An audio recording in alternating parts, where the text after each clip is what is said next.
បាទសួស្តីពុកម៉ែបងប្អូននេះ SD កម្ចាត់សត្វចង្រៃបាទនេះកណ្ដាលបាទសត្វកណ្ដាលយើងលេងហើយពុកម៉ែបងប្អូននេះ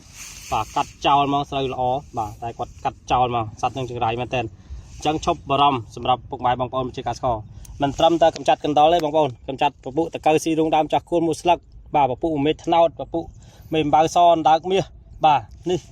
បាទជួយបានពុកម៉ែបងប្អូនសេរីថ្មីពុកម៉ែបងប្អូនបាទទៅចាញ់ទេពុកម៉ែបងប្អូនចាញ់នៅឆ្នាំ2025តែម្ដងបីចេះមិនតាន់បានមួយខែស្រួលបួលហ្នឹងពុកម៉ែបងប្អូនបាទអញ្ចឹងវាជាឱកាសសម្រាប់បងប្អូនប្រជាកសិករទាំងអស់គ្នាជប់បារម្ភរឿងកណ្ដុរពពុះ1មេត្រថ្នោតពពុះតកៅស៊ីរុងដើមចាស់គួនមួយស្លឹកបាទសូមតំណត្រង់មកលេខទូរស័ព្ទនៅខាងលើហើយជាពិសេសបងប្អូនដេប៉ូនៅទៅទូទាំងខេត្តប្រទេស